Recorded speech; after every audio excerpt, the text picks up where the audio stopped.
നമസ്കാരം. കർഷകരെ സംബന്ധിച്ചിടത്തോളം ഏറ്റവും സപ്പോർട്ട് ചെയ്യുന്ന ഒരു പ്രോഡക്റ്റ് എന്ന് പരിചയപ്പെടുത്തുകയാണ് സ്പ്രെഡോൾ 90.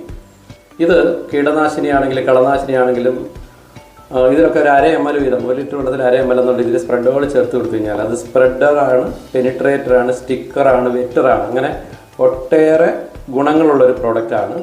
1 ലിറ്റർ വെള്ളത്തിൽ 1/2 ml എന്നുള്ള രീതിയിൽ ചേർത്ത് കൊടുത്തു കഴിഞ്ഞാൽ നമ്മൾ കൊടുക്കുന്ന ഏത് കീടനാശിനിയാണെങ്കിലും കളനാശിനിയാണ് അത് കൂടുതൽ എഫക്റ്റീവായിട്ട് അത് ചെടികളിൽ അത് പ്രവർത്തിക്കും അല്ലെങ്കിൽ മണ്ണിൽ പ്രവർത്തിക്കും എന്നുള്ളത് ഒരു പരീക്ഷണത്തിലൂടെ കാണിച്ചു തരാം.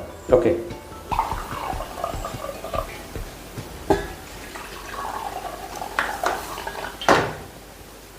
ഇതിലൊരു ഗ്ലാസ്സിൽ ഈ സ്പ്രെഡോൾ നമ്മൾ ചേർക്കുന്നില്ല, ഒരെണ്ണത്തിൽ ഒരു ചെറിയ ഡോസ് ചേർക്കുകയാണ്.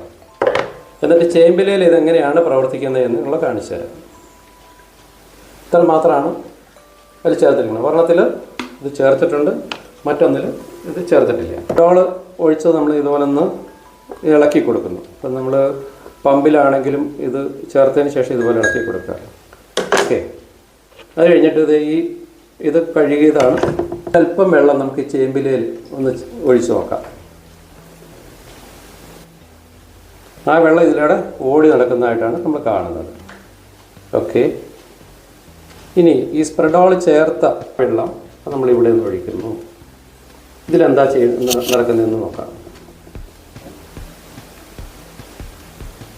ഇവിടെ പറ്റി പിടിക്കുകയാണ് ചെയ്യുന്നത്. അത് ഒഴുകി അധികം പോകുന്നില്ല, അതെല്ലായിടത്തുമായിട്ട് ആ വെള്ളം ഇവിടെ മുഴുവനും വീഴുവാണ് ചെയ്തിരിക്കുന്നത്. ഇതിനകത്തൊഴിച്ചത് അത് ഇതിൽ തന്നെ പരക്കുവാണ് ചെയ്തിരിക്കുന്നത്. ഇതുപോലെ തന്നെ കാർഡ്ബോർഡിൻ്റെ 2 പീസുകൾ അത് നമ്മൾ ഇതിനകത്ത് രണ്ടിലും മുക്കി വയ്ക്കുന്നു.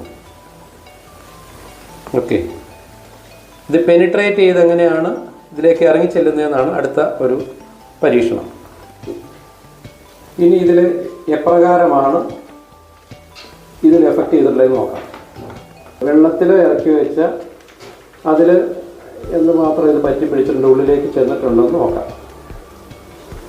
കാര്യമായിട്ടൊന്നും എത്തിയിട്ടില്ല, അത് ആ അടിയിൽ മാത്രമേ ഉള്ളൂ, ഇങ്ങോട്ടേക്ക് എത്തിയിട്ടില്ല. കാരണം മുക്കിയിരുന്ന് അതിനകത്തോടെ ഹോളിൽ കയറി വന്നതാണ് ഈ കാണുന്നത്. ഇതിലെന്താണ് സംഭവിച്ചിരിക്കുന്നതെന്ന് നോക്കാം.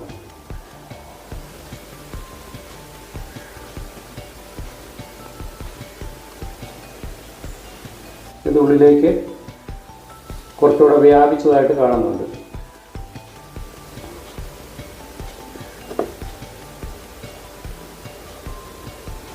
കണ്ടോ, അതിൻ്റെ ഉള്ളിലേക്ക് അത് പെനിട്രേറ്റ് ചെയ്ത് ഇറങ്ങി ചെന്നതായിട്ടാണ് ഈ ഒരു കാർഡ്ബോർഡിൽ നമ്മൾ കാണുന്നത്.